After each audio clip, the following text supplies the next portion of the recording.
Bonjour à tous. Bienvenue dans cette nouvelle sélection de jeux pour Noël. Aujourd'hui, il s'agit de la sélection Famille et Experts. On commence par Oh My Pigeon, un jeu à partir de 8 ans, de 2 à 5 joueurs, et les parties durent en moyenne 15 minutes. C'est un jeu de Shannon Lyon, illustré par Alena Istif. Dans Oh My Pigeon, le principe va être d'attirer des pigeons sur votre banc. Le premier qui a rempli son banc de pigeons gagne la partie. À mon tour, je vais jouer une des cartes de ma main et provoquer un effet. Soit j'attire de nouveaux pigeons, soit je vole des pigeons, soit je vais pouvoir lancer le dé. Le dé va vous permettre d'attirer les pigeons avec les graines, de voler les pigeons avec le masque, ou alors de pouvoir faire une attaque fiante sur les autres bancs. Par exemple, ici, je vais jouer cette carte-là. Tous vos adversaires renvoient un pigeon dans le groupe. La carte est défaussée. Je re-remplis ma main et c'est au joueur suivant. Oh My Pigeon, ça lui permet de pouvoir lancer le dé et d'appliquer les effets du dé. En l'occurrence, une attaque de fiente. C'est un échec. Elle va re-remplir sa main et c'est au joueur suivant. Vol de pigeon.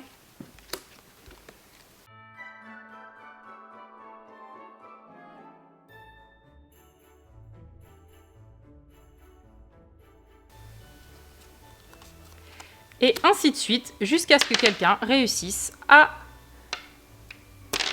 remplir son banc de pigeons. Et voilà pour Oh My Pigeon.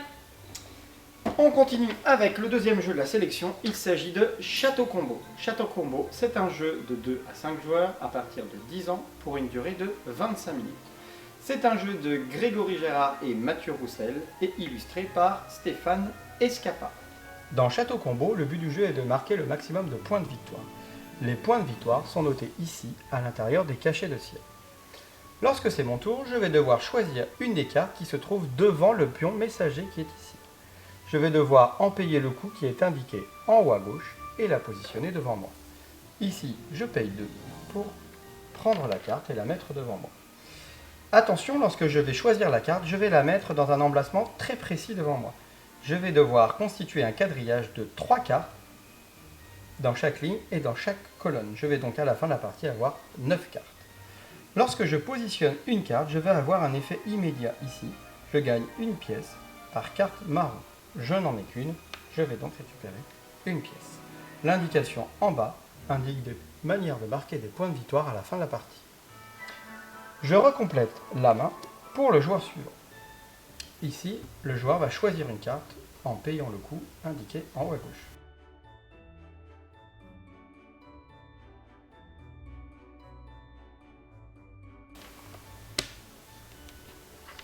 En prenant cette carte, on s'aperçoit qu'il y a un petit triangle avec le messager. Cela donc va avoir un petit effet de décaler le messager sur la piste suivante. Le joueur suivant va donc avoir la possibilité de prendre une carte dans cette colonne-là.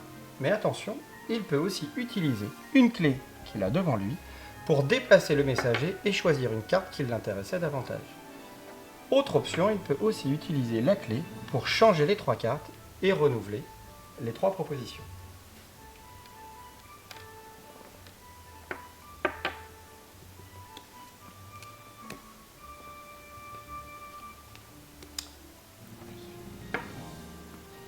La partie va continuer ainsi de suite, en payant le coût à chaque fois et en positionnant les cartes autour de celles que nous avons déjà positionnées.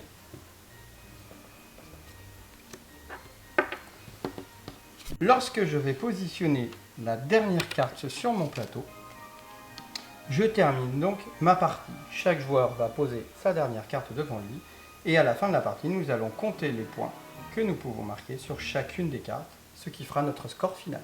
Donc voilà pour Château Combo. Et on enchaîne avec Sucré ou Salé, un jeu à partir de 10 ans pour 2 à 8 joueurs. Les parties durent en moyenne 15 minutes. C'est un jeu de Mad Emil Christensen, illustré par Mats Berg. Dans Sucré Salé, le but du jeu va être de faire deviner un mot code à mes coéquipiers. Pour ça, en début de partie, je pioche une carte point d'interrogation qui me donne un abscisse et un ordonnée afin que je connaisse le mot à faire deviner. Cette carte doit rester secrète, il n'y a que moi qui la verrai. Ensuite, je pioche 5 indices qui vont représenter les 5 manches. À chaque manche, je donnerai un indice à mes coéquipiers afin de les aiguiller sur le mot à trouver. Première manche, je vais choisir d'utiliser cet indice. Vous utilisez la réglette avec le petit V vert et la croix rouge pour leur dire lequel des deux mots vous gardez. Donc ici, je décide de garder moutarde qui est en rapport avec le mot que je veux faire deviner. Mes coéquipiers peuvent maintenant décider d'éliminer un ou plusieurs mots qui ne correspondent pas à mon indice.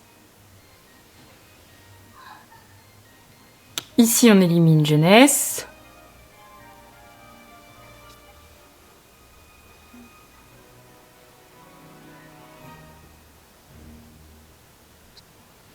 Vaisseau spatial. Vaisseau spatial.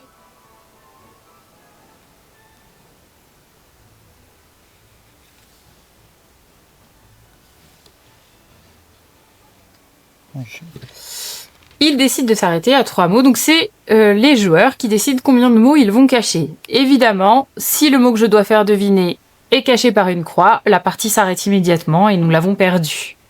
Le but va être de leur faire trouver le mot, code, avant la fin de la 5e manche.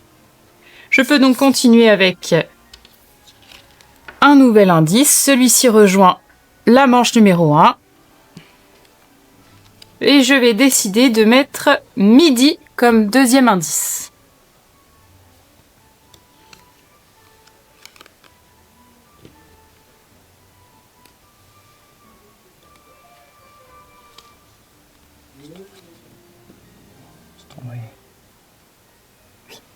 On élimine Stromae, Costa et Pêche. La manche 2 est donc effectuée.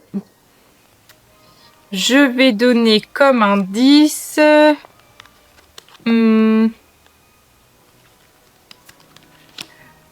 pot de colle. J'avais donc le choix entre pot de colle ou pot de chambre. Je décide de donner pot de colle comme indice.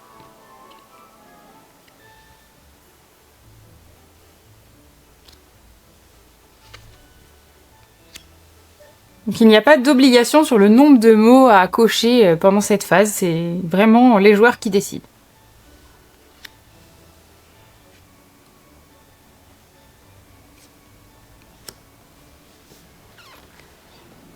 Pot de colle rejoint donc la 3e manche.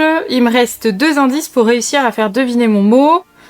Je vais donner génial comme indice de cette partie.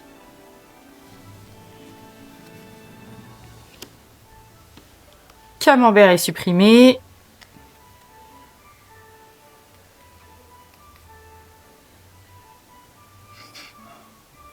Chausse-pied aussi.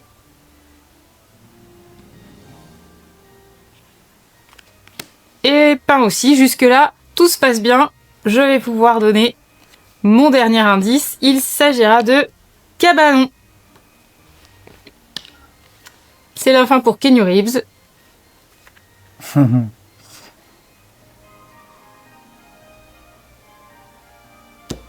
Et pour Beurre, je peux retourner ma carte qui disait donc D3. C'était bien le lapin. La partie est gagnée. Et voilà pour sucré ou salé. Et enfin, le jeu expert que nous avons sélectionné cette année, il s'agit de Korra, l'apogée d'un empire. C'est un jeu à partir de 14 ans, de 2 à 4 joueurs, pour une durée de 75 minutes. C'est un jeu de Headquarter Simulation Game Club, illustré par David Chapoulet et Jocelyn Millet. Dans Korra, le but du jeu est d'avoir le maximum de points de victoire, qui sont symbolisés par ce pictogramme. Il y a différentes manières de marquer des points. Tout au long de la partie, nous allons pouvoir faire avancer notre curseur autour du plateau. La deuxième manière de rapporter des points va être de multiplier notre valeur en jetons de gloire par les lauriers que nous aurons pu récupérer dans les conquêtes. Et la dernière manière de récupérer des points, ça va être avec les cartes marron que nous aurons pu jouer durant la partie. Comment se passe un tour de jeu? Il y a 7 phases que nous allons faire à chaque manche. La partie va se dérouler en 9 manches. La première va être d'annoncer l'événement qui aura lieu lors de l'avant-dernière manche, qui sera résolu lors de l'avant-dernière manche. La deuxième va être de récupérer nos impôts. Nous allons regarder chacun notre niveau d'imposition. Ici, la joueuse qui est là, à 1, elle va donc récupérer une pièce. Moi je suis à 0, je ne récupère pas. Ensuite, tout le monde va lancer ses dés. Nous allons lancer les dés et nous allons attribuer des actions parmi celles que nous avons en main. Nous en avons 7. Le philosophe, qui a une valeur de 0, qui me permet de gagner un parchemin. La législation, qui me permet d'augmenter ma population de 3, et de prendre les 2 premières cartes de la pioche, de les regarder, d'en choisir une, et de remettre l'autre dans la pioche. La culture, qui me permet d'avoir autant de points de victoire que mon niveau sur ma jauge de culture. Le commerce, qui me permet de gagner une pièce de plus que mon niveau en économie. Donc ici, par exemple, 1. Le militaire, qui me permet de récupérer des armées et de pouvoir faire ensuite une colonisation. La politique, qui va me permettre de jouer des cartes parmi celles que j'ai en main. Attention, il faudra remplir les conditions qui sont indiquées ici pour pouvoir poser ces cartes-là. Et parfois même, sur certaines cartes, en payer le coût. Et enfin, la dernière, il s'agit du développement, qui va me permettre de pouvoir augmenter le curseur ici, sur ma cité, et de débloquer de nouveaux développements, sachant que les autres pourront toujours être utilisés par la suite. Lors de cette phase, je vais donc choisir quelle carte je veux jouer ici. Mais attention, si je choisis par exemple de jouer la législation, j'ai un 1 sur mon dé, je peux jouer le 1 gratuitement. Mais si je veux jouer par exemple le commerce, j'ai un 3, mais j'ai un 2 sur le dé. La différence est donc de 1, je vais réduire mes habitants de 1 pour pouvoir me permettre de jouer cette carte. Ici, l'autre joueur a joué un 3 et un 5. Il n'y a pas d'effet sur ses habitants. Nous allons arriver sur la phase D, où nous allons réaliser nos actions.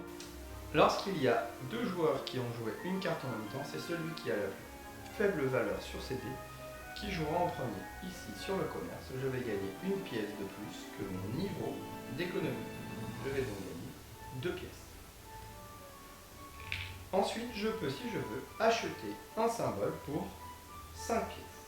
Je vais jouer les 5 pièces ici pour récupérer avec le commerce le symbole avec le 15.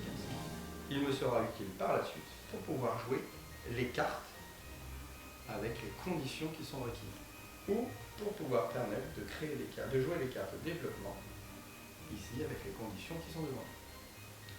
C'est au joueur suivant qui va pouvoir jouer son commerce et récupérer donc ici 2 pièces. S'il le souhaite, acheter un symbole.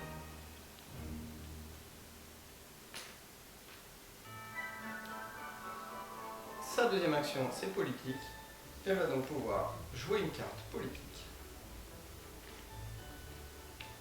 Et elle a choisi celui-ci. La condition est remplie. Le symbole ici nous permet de savoir que c'est un effet permanent qui va se répéter dans le temps. Ici, à chaque fois qu'elle jouera une carte avec l'action politique, elle pourra également récupérer 2 pièces. Dans les différents types de cartes qu'il existe, il y a les cartes rouges que nous avons vues tout à l'heure, qui permettent d'avoir un effet de point de victoire en fin de partie, et les cartes jaunes avec l'éclair qui ont un effet immédiat.